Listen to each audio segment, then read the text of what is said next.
고마워라 임마누엘 예수만 섬기는 우리 집 고마워라 임마누엘 복되고 즐거운 하루하루 어머니 우리를 보이시고 동기들 사랑에 뭉쳐있고 기쁨과 서름도 같이 하니 한간의 조가도 천국이라 고마워라 임마누엘 예수만 섬기는 우리 집 고마워라 임마누엘 복되고 즐거운 하루하루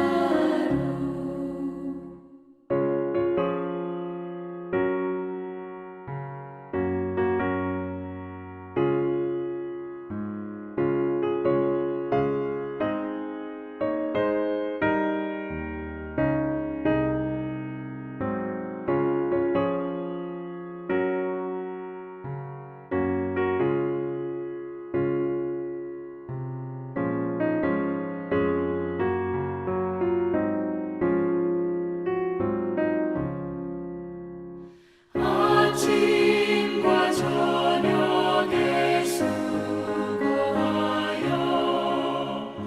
다 같이 일하는 온 식구가 한 산에 둘러서 먹고 마셔 여기가 우리의 낙원이라 고마워라 임마누엘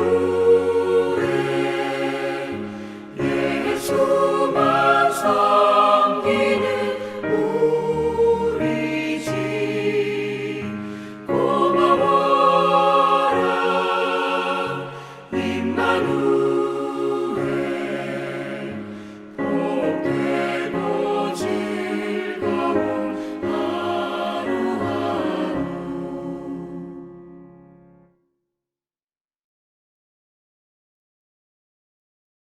사도신경 전능하사 천지를 만드신 하나님 아버지를 내가 믿사오며 그 외아들 우리 주 예수 그리스도를 믿사오니 이는 성령으로 잉태하사 동정녀 마리아에게 나시고 본디오 빌라도에게 고난을 받으사 십자가에 못 박혀 죽으시고 장사한 지 사흘 만에 죽은 자 가운데서 다시 살아나시며 하늘에 오르사 전능하신 하나님 우편에 앉아 계시다가 저리로서 산자와 죽은 자를 심판하러 오시리라.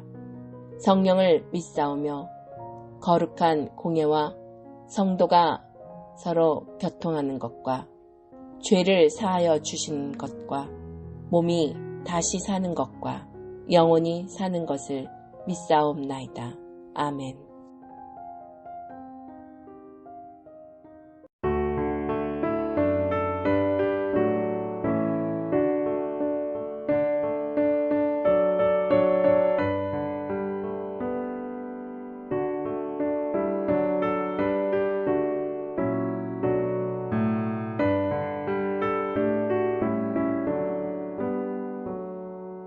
어머니의 넓은 사랑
주택시장님 지난 한 해가 정말 늘 감사했습니다. 감사합니다.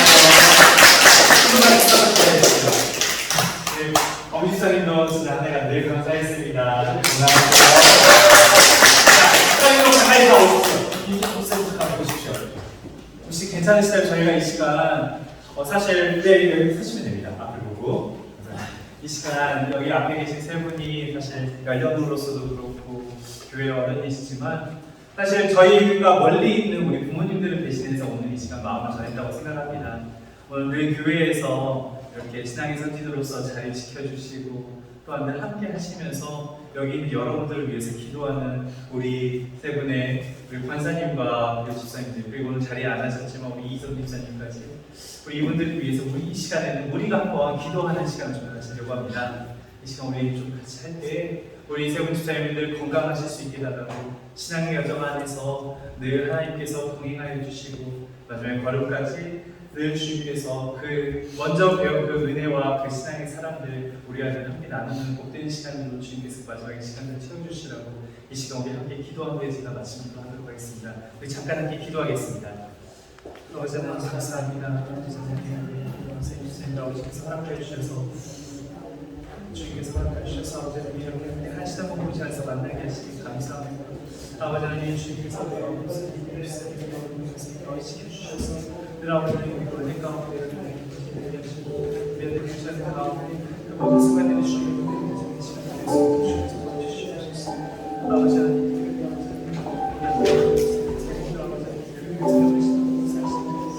건강 가운데 얼마나 주님께서 주시옵시고 아버지 하나님 그 믿음의 사랑이 아버지 하나님 되서 것이 아니라 늘 우리 모두와 함께 나눠주는 그 사랑이 될 수 있도록 주님께서 그 사랑을 도와주시고 함께 해주시옵소서.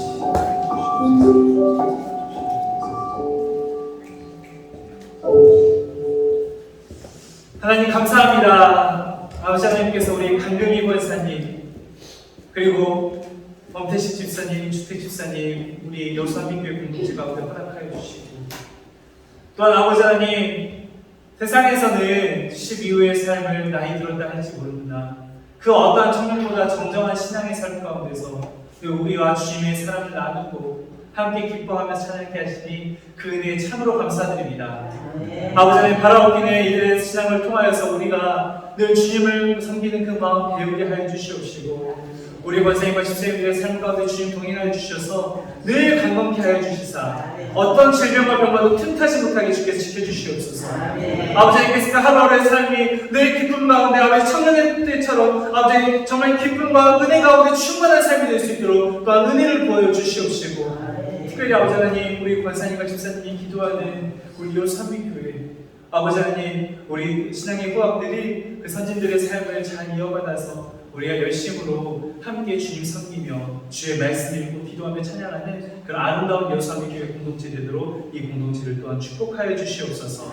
지금까지 우리 권사님과 집사님의 삶에 동행하셨던 예수 그리스도의 이름으로 기도드리옵나이다. 아멘. 들어가실 때 다시 한번 박수로 우리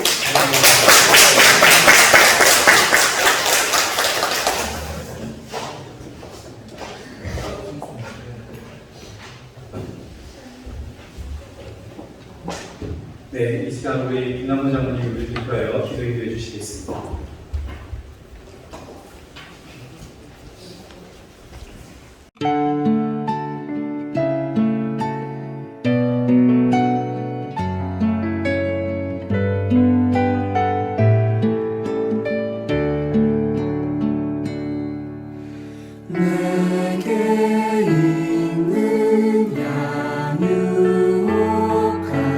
주께 가져와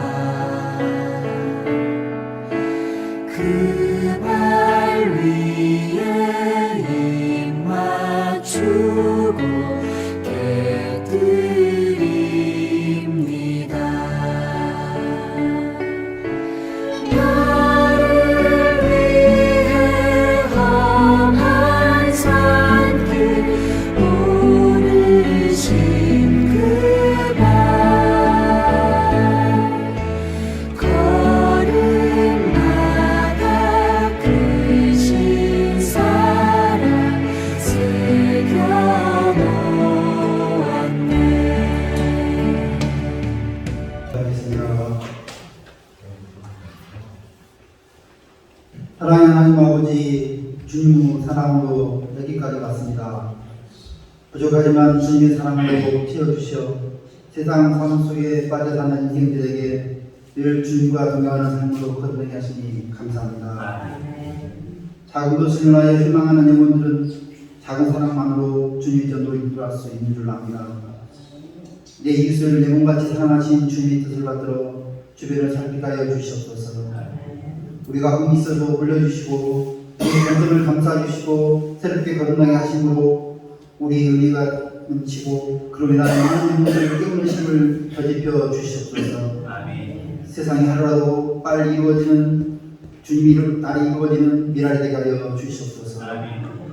주님을 처음 만난 그때처럼 주님을 사랑하게 하시고 주님의 뜻에 따라 살아가게 하시어 내 안에 계신 성령을 잘 섬겨 주님 길에 연다지 않게 기도와 말씀으로 주님의 품에 거하게 하여 주시옵소서. 새로운 정부가 일기를 맞이하였습니다. 국민을 통합하고 민생 관제를 살려 온 국민이 편안하게 하여 주시옵소서. 실 얘기를 통하여 국가를 안심하게 하고 한반도의 민족이 한 민족임을 잊지 말게 하여 주시옵소서.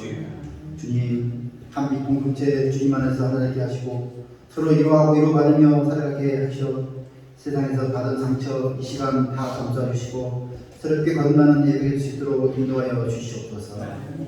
주님은 진정 사모하는 이분들 모인 한빛교회 사랑하여 주시고 함께하는 것만으로 힘이 되고 은혜가 넘치게 하시어 성도들의 삶 속에 위하신 주님을 교제로 통하여 알리하시고 험난한 세상에 버티게 되게 하여 주시옵소서. 선면 충만한 예배를 위하여 말씀 준비하신 목사님, 보좌하시는 사모님 가정에 축복을 내려주시고 영혼관에 강변하게 인정하여 함께 성도를 잘 인도하여 주시옵소서. 이런저런 교회를 못하는 어린 양들 주님 보호하여 주시고 주님의 전으로 인도하여서 항상 건강 지켜주시고 따뜻한 주님의 품안을 잊지 않게 하여 주시옵소서. 예배를 위하여 수고한 귀한 손길 기억하여 주시고 복에 복을 더하여 주셔서 주님의 이름으로 기대고 만든 모든 조직들이 주님 안에서 빛을 발하여 주시옵소서. 주님의 나라에 충성된 종이나 충성케 하여 주시옵소서. 이 모든 말씀 예수님 받들어 간절히 기도드렸습니다. 아멘.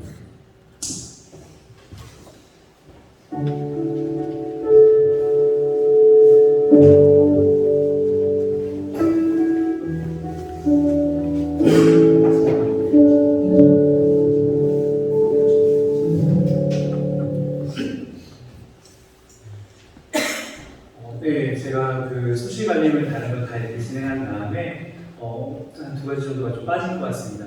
제가 오늘 저희 처음 뵙는 분들이 좀 계신 것 같아요. 잠깐만 좀 소개하고 함께 박수로 환영한 다음에 예배를 이어가도록 하겠습니다.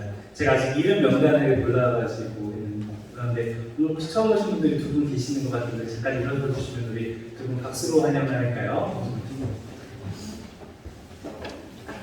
네, 우리 박수 함께 하겠습니다. 네, 예배 오신 걸 환영합니다. 네, 오늘 우리가 함께 나눌 말씀은 고린도전서 10장 19절부터 24절까지의 말씀, 그리고 그 밑에 있는 31절의 말씀을 함께 읽으려고 합니다. 제가 가진 성경으로는 신약성경 273페이지에 있습니다.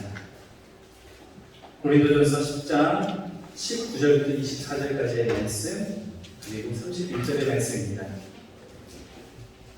고린도전서 10장 19절부터 24절까지의 말씀, 그리고 31절의 말씀, 신약성경 273페이지에 있는 말씀.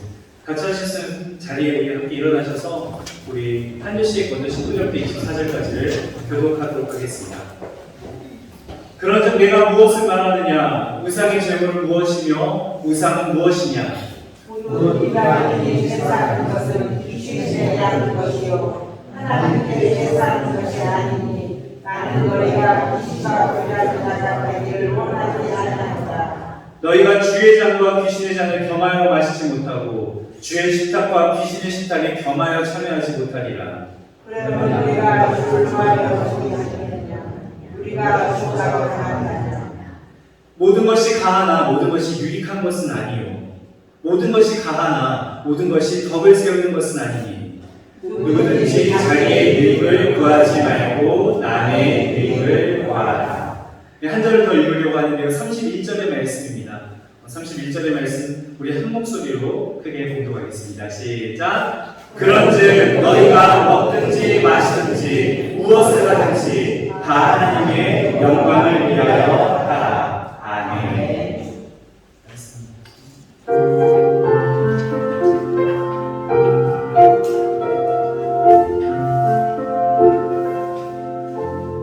이 말씀 따라 사는 동안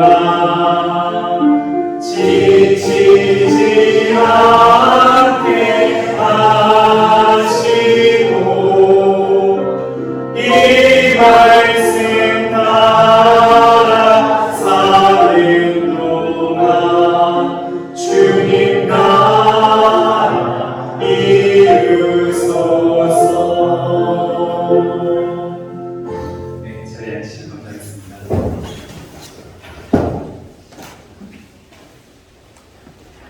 오늘은 앞서 이야기 드렸던 것처럼 어버이 주일입니다. 처음 오신 두 분에게는 조금 죄송합니다만 오늘은 다닐 때보다 슬프가 3에서 5 정도 길 예정입니다. 그만큼 오늘 조금 좀 중요하면서도 약간 민감하여 자세한 설명을 요구하는 그런 이야기를 다루어야 하기 때문입니다. 제목을 보시면 아시겠지만 바로 이 제사에 관한 이야기입니다. 실은 단순히 몇 주 전이 아니라 몇 달 전부터 이 어버이 주일을 꼭 다루어야겠다고 생각했던 이야기였습니다. 지난 설쯤이었습니다. 연초의 한 가정에서 제사에 관한 이야기를 나누시면서 그로 인해 힘들어하는 한 성도님의 이야기를 접하게 되었습니다.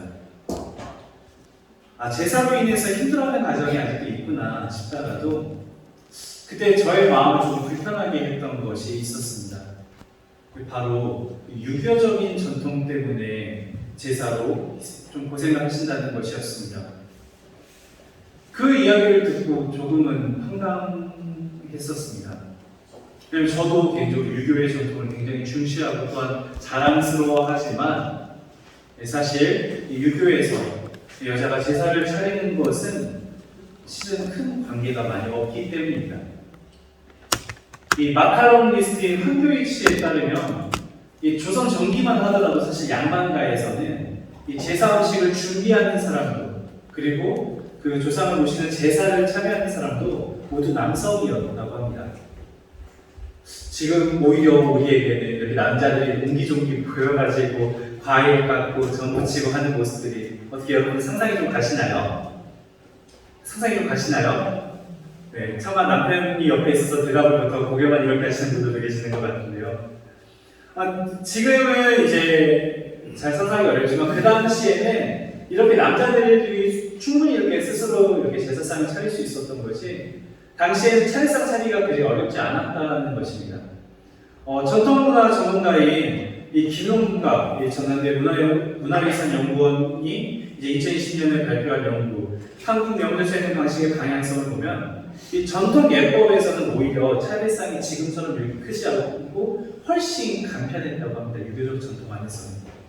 이 실제로 유학 서적들을 보면은 차례상에 대한 다른 규율은 없고 제철 과일을 사용하는 언급 정도만 있을 뿐입니다.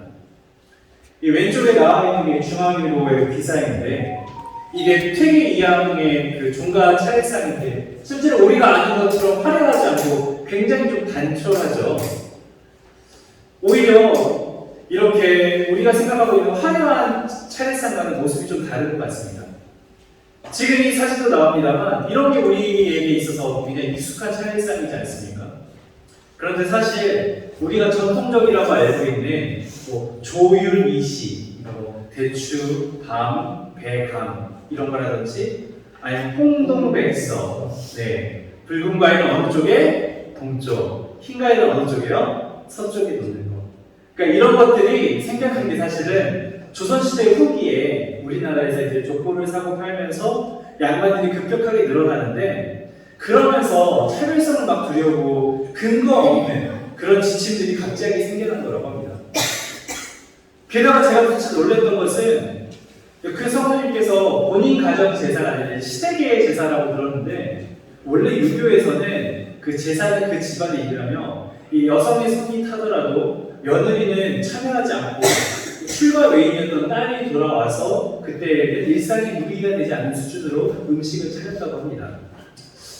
이런 상황 가운데서 이 문제에 대해 한 번은 좀 이야기를 좀 해보는 시간을 가졌으면 좋겠다는 그런 생각을 좀 갖고 있었습니다. 그러면서도 생각이 드는 게 그렇다면 기독교인들은 이 제사에 대해서 어떻게 이야기를 해야 할까? 단순히 제사가 우상숭배라서 안 돼! 라고 답하기보다는 우리 성도님들이 신앙적으로 문제를 고민하고 결단하기 위해서 어떤 이야기를 좀 다루어야 할까? 라고 고민을 하면서요. 당시 그 설이 1월 말이었으니까요. 1월, 2월, 3월, 4월, 5월 5개월에 걸쳐서 고민을 하다가 오늘 여러분과 함께 이 어버이 주일에 우리 신앙과 효에 대한 문제를 좀 다루고 또 그 중심에 이 제사에 대한 문제를 함께 고민해 보려고 합니다. 앞서 말씀드렸지만 이 말씀을 준비하면서 굉장히 고민이 많이 되었습니다. 좀 어려운 것 같기도 하고 또 이 이야기를 해야 되나? 그런데 아직도 우리 가정들 가운데에는 제사 문제로 인해서 갈등을 가지신 분들도 있고요. 또 우리 크리스찬들이 이 문제에 대하여 좀 답변할 수 있는 지식을 갖는 것도 도움이 되겠다. 그래서 이 말씀을 준비하였습니다. 사실 이 제사에 대한 말씀은 딱 제사에만 해당이 되는 것이 아니라 우리들이 가지고 있는 어떤 생활의 여러 습관들과 신앙의 문제 가운데서 우리가 어떤 스탠스를 취해야 하는지에 대한 문제를 다루는 것이니까요. 가령이 오늘 이 시간을 통해서 물론 내가 제사에 대해서 꼭 드려야 되라고 생각하시는 분들은 오늘 말씀이 불편하게 다가오실 수도 있겠죠. 그럼에도 불구하고 단순히 제사 문제만이 아니라 우리의 삶의 여러 가지 습관과 그 다음에 신앙의 문제들을 어떻게 내가 다뤄야 하는지에 대해서 깊이 있게 고민하는 그리고 그 고민을 통해서 내 삶의 방향을 결정하는 귀한 시간이 되기를 바랍니다. 아멘. 실은 이 제사 문제가 우리 교회 안에서, 한국교회 안에서 많은 문제를 가져왔던 게 사실입니다. 특히 신앙을 처음 받아들인 이제 신앙의 1세대 분들에게는 이게 제사를 드리냐 마느냐가 마치 내가 신앙을 지키느냐 안 지키느냐와 같은 문제로 여겨지기도 했습니다. 그래서 종종 그런 이야기를 들었던 기억이 나요. 목사님 저희가 드디어 이제 제사를 이제 안 하기로 했습니다. 저희가 올해부터는 이제 추도 예배만 드리기로 했습니다. 이렇게 신나하면서 그런 기쁜 이야기를 듣기도 하고요. 또 여러분들 가운데 어떻게 여러분들이 제사를 주관하면 그걸 좀 빨리 결정할 수 있겠지만 아무래도 다른 이제 시댁의 다른 집에 가가지고는 이 제사에 따라가야 하는 입장이라고 하면 명절에 가족들이 모였을 때 내가 여기서 함께 이걸 참여를 해야 되냐 말아야 되냐 내가 이게 절을 해야 되는 거냐 말아야 되느냐 이 가정의 평화와 이 사이의 신앙적인 문제 사이에서 고민을 했던 것도 사실일 겁니다. 사실 이 제사에 대한 문제는 이 신앙 그리고 성경적인 차원에서 굉장히 중요한 부분인데요. 이게 왜 중요한 부분이냐면 내가 단순히 결정하는 것을 넘어서서 아직 하나님을 믿지 않는 사람들에게 이 제사의 문제를 어떻게 이야기를 할까? 또 하나님을 믿고 신앙을 가진 여러분들에게 이 문제를 어떻게 받아들이고 다루어야 할까? 이런 중요한 어려운 문제이기도 합니다. 그렇다면 왜 이 기독교에서 제사가 이런 고민을 가져다 주느냐? 그러니까 이 우리들의 문화라고 하는 것보다 더 중요한 것은 그것을 담고 있는 내용이 무엇인지라고 하는 것이죠. 또 우리들이 흔히 이야기하는 복음이 우리들 가운데 들어왔을 때 우리들이 이제 회심한다라고 하는데 성경학적 용어로는 회심이라는 표현, 컨버전이라는 표현을 쓰는데 그러니까 우리들의 기존의 가치관이 변하는 거라는 거죠. 이 제사를 한번 지낸다고 해서 믿음이 없어지거나 하는 것이 아님에도 불구하고 이게 오랜 기간 동안 한국교회 안에서 문제가 되었던 것은 이게 이전의 삶의 습관과의 결별을 보여주는 하나의 중요한 상징과도 같았기 때문입니다.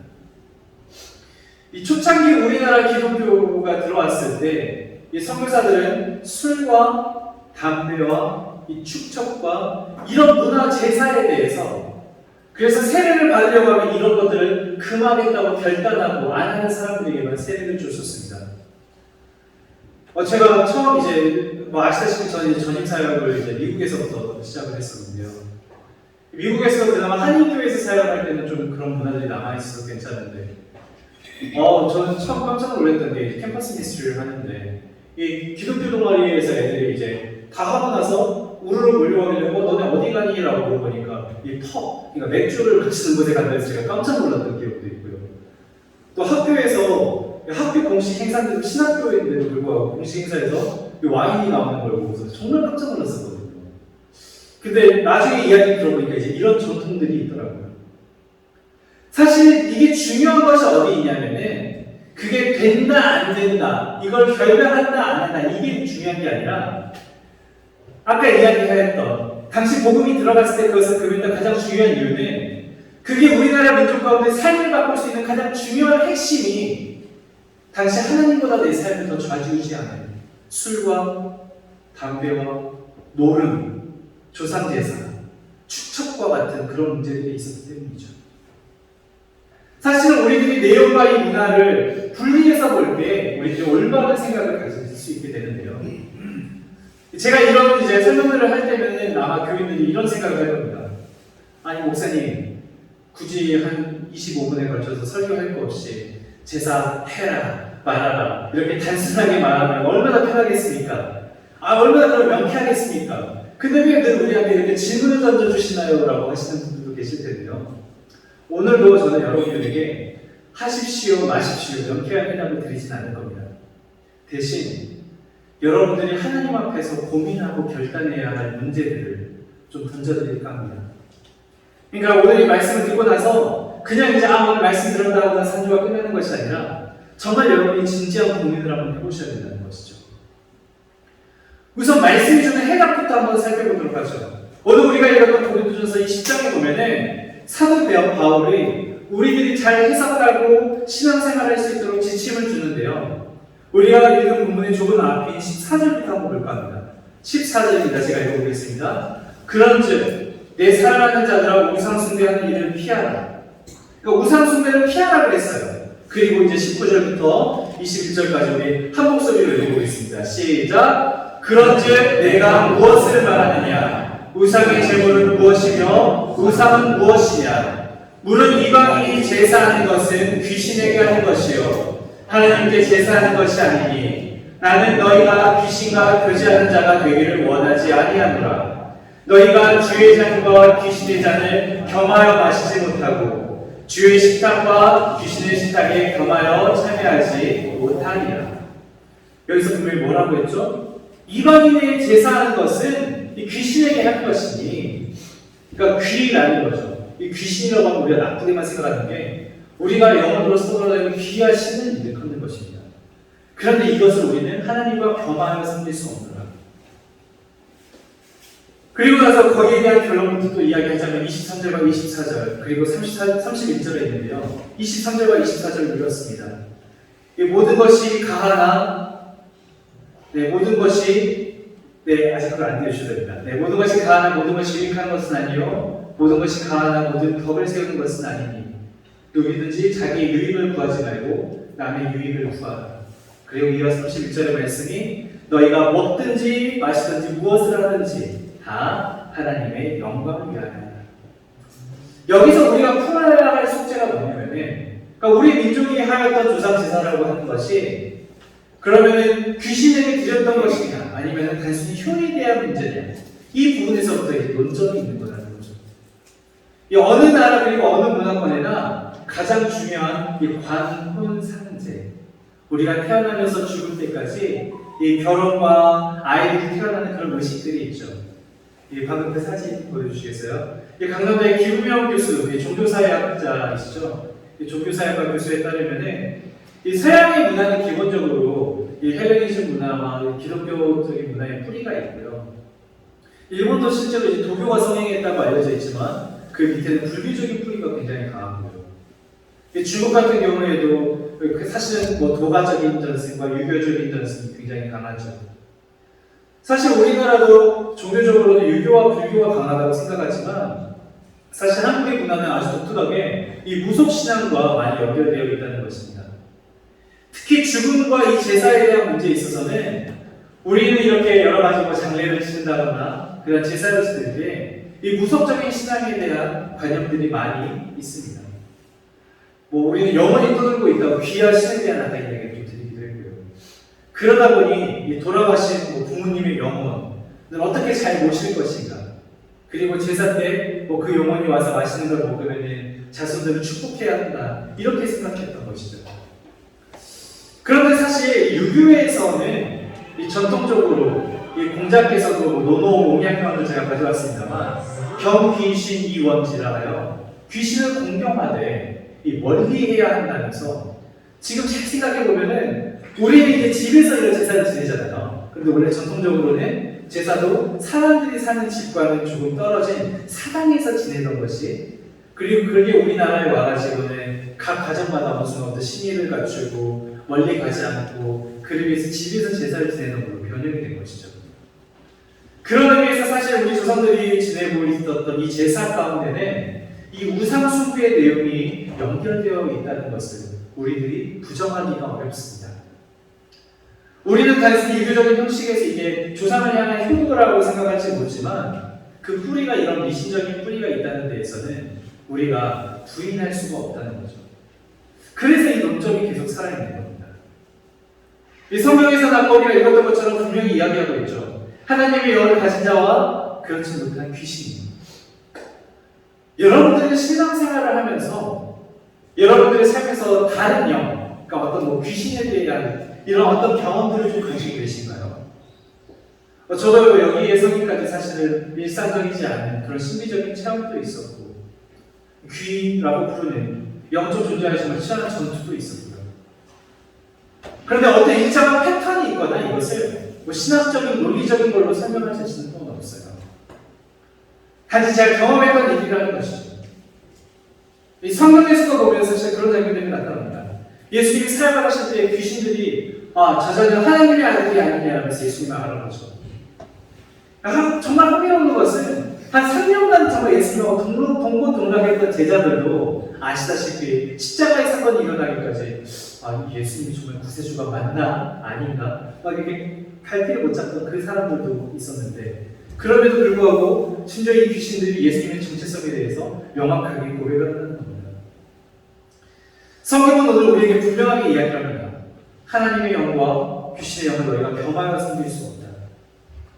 오늘 우리의 마음속에 성령이 함께 하시고 하나님께서 함께 하신다면, 하나님의 영이 우리 가운데 역사하게 되는 이게 정말 저희가 고백하는 하나님의 함께 하심, 하나님의 동행하심 아니겠습니까?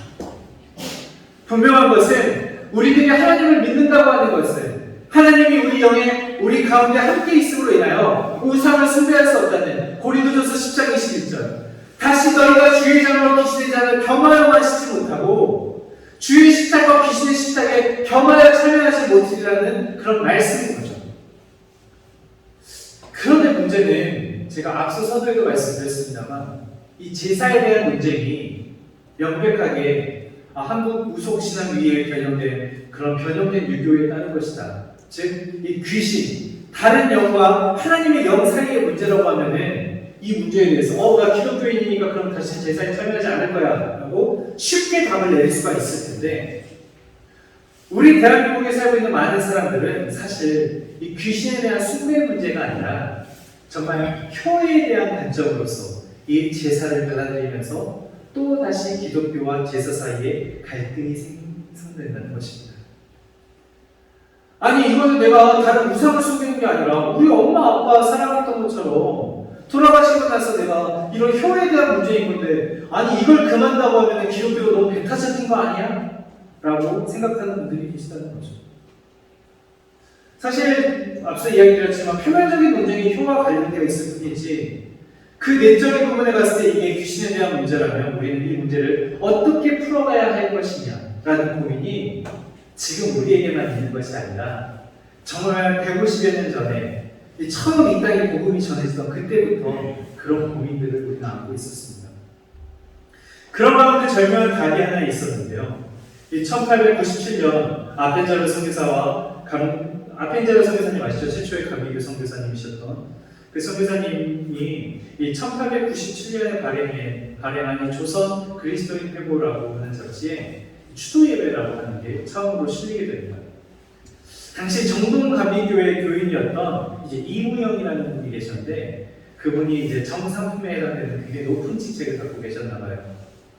그런데 이분이 예수님을 믿게 되면서 어머님의 기일이 되었을 때 다른 건 몰라도 내가 정말 함께 하고 있는 식솔들도 있고 문중들이 있는데 이거 제사를 들어야 하느냐 말아야 되냐 고민을 할 때 이분이 드리게 된 게 추도 예배였습니다.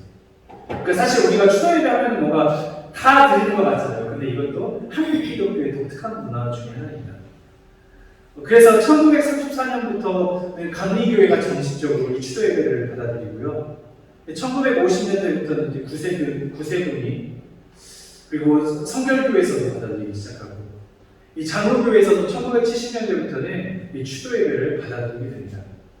그러니까 돌아가신 부모님을 기억하며 사랑하는 사람들이 모였는데 이들이 모여서 하는 행동이 부모님을 향한 예식이 아니라 부모님을 기억하는 사람들이 하나님 안에서 함께 예배를 드리고 또한 부모님을 기억하면서 같이 친교하는 시간을 갖는다는 것이죠. 이 추도 예배가 참 절묘한 게요. 함께 모여서 예배를 드리며 이 부모님을 또한 추도하며 효회의 문제와 이 우상제사에 대한 문제를 한꺼번에 해결하는 이런 굉장히 중요한 한국의 기독교적 문화를 절묘하게 만들어낸 것입니다. 그런데 제가 오늘 이 시간에 그렇다고 해서 갑자기 여러분들에게 자 이제부터 제사를 드리는 집이 있다면 제사 드리지 마시고 추도 예배만 드리십시오 하고 제가 단정지어서 이야기드리지도 또한 않습니다. 추도 예배는 방금 설명드린 것처럼 하나의 답이 될 수 있겠지만 이 문제에 대한 정확한 여러분들의 신앙이 바로 서지 않는다면 이 또한 또 하나의 우상 문제를 그냥 회피하는 하나의 회피책밖에 되지 않기 때문입니다. 우리들의 신앙이 사실은 교회에서 제가 설교를 하면서 여러분들 이거 하십시오, 이거 하지 마십시오 이렇게 딱 정해주면 여러분들이 편할지는 모르겠지만 그것이 이 모든 일에 유익이 되지 않기에 이 성경은 우리들에게 이야기하는 것은 너희들이 하나님의 영광을 위해서 이게 내가 해야 하는 것이냐 말아야 하는 것이냐를 고민하고 생각하고 하나님 앞에서 결단하는 사람이 되라는 것이죠. 신앙을 가지지 못한 사람의 관점에서 우리들이 제사의 문제를 어떻게 풀어주고 또한 추도예배를 어떻게 이끌어갈 수 있는지 또 우리들이 이 신앙의 공동체 안에서 우리들은 어떤 신앙의 스탠스를 취하고 우리들이 어떤 행동을 해야 하는지 그 중요한 답을 이 사도 바울이 우리들에게 고민거리로 던져주는 것입니다. 모든 것이 가하나 모든 것이 유익한 것은 아닙니다. 모든 것이 가하나 모든 것이 덕을 세우는 것은 아닙니다. 너희들이 무엇을 하든지 주의 영광을 위하여 하라고 하는 것이 그 말이 어떤 것인지 우리가 깨달을 수 있어야 한다는 것입니다. 또 우리에게 굉장히 중요한 것이 있습니다. 우리의 신앙을 대해서 공격하는 사람들 중 이런 제사에 대한 문제를 가지고 기독교의 효에 대한 관점에서 보면 정말 못쓸 종교라고 이야기하는 사람들이 있을 수도 있는데 성경은 절대로 그렇게 이야기하지 않습니다. 다만 성경은 우리가 신앙으로 늘 고백하는 것처럼 우리들에게 하나님은 산자의 하나님임을 분명하게 말씀하고 있다는 것이죠. 우리들이 살아가고 있는 이 모든 일에 대하여 우리들이 분명히 심판을 받으리라고 성경은 이야기합니다. 성경은 우리들이 부모를 공경하는 일에 대하여 오히려 죽은 부모님들에게 할 것이 아니라 지금 살아계신 하나님 부모님들에 대하여 우리가 어떻게 공경할 것인지를 우리가 어떻게 효를 다할 것인지를 이야기하고 있는 것이죠. 여러분들은 어떻게 이번 어버이날을 보내셨는지 모르겠습니다. 저는 이번 어버이날 참 돌아가신 할아버님 생각이 많이 났습니다. 그래서 사실 거의 한 1년에 한 번씩 하는 것 같아요. 평소에 연락을 하지 않던 이 사촌들에게도 연락 한 번씩 돌리면서 돌아가신 할아버지에 대한 이야기를 나누고 또 할아버지의 신앙에 대한 이야기를 나누고 또 할아버님의 신앙에 부끄럽지 않게 살아가는 손주들이 되자면서 그런 다짐을 좀 되새기는 그런 통화들을 나누었습니다. 오늘 우리가 이 총회가 제정한 어버이 주일을 지나가면서 이 제사, 효에 대한 문제를 우리들이 다루면서 정말 중요한 효에 대한 문제는 오늘 우리가 후회함을 남기지 않고 살아가는 것. 하나님께서 내 부모를 공경하라고 하신 이 말씀이 죽은 자의 부모를 이야기하는 것이 아니라 산자의 하나님, 오늘 우리들에게 계신 그 부모님에 대한 우리가 어떻게 그 하나님의 사랑을 나누고 진심으로 사랑으로 대할 것인지를 이야기하고 있다는 거예요.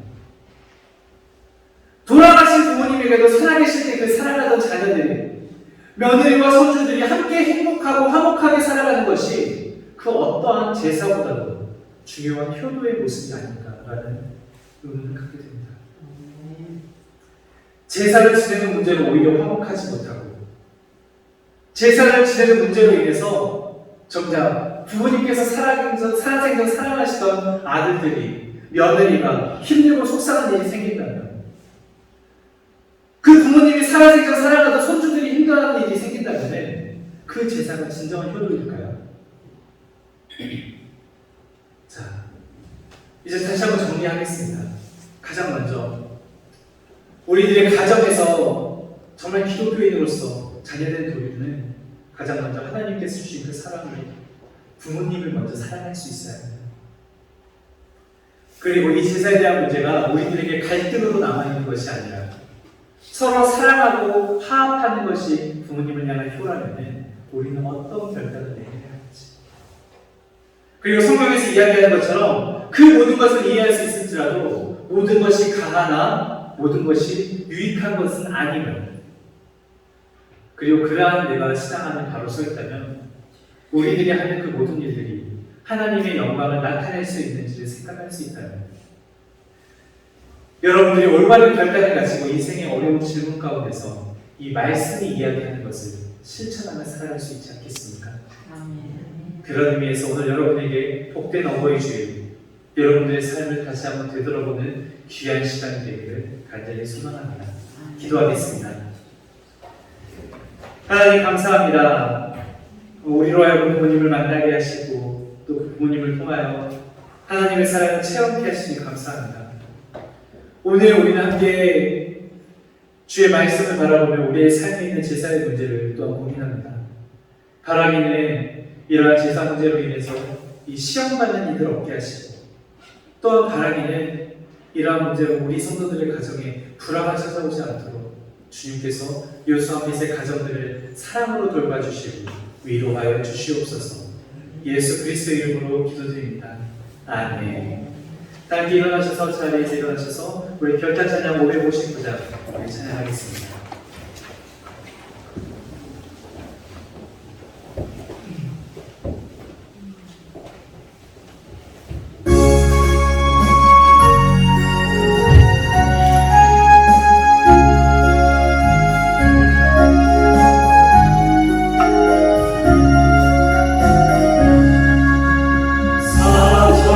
사랑의 못한 그 너희도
힘차게 아멘으로 화답해 주시길 바랍니다.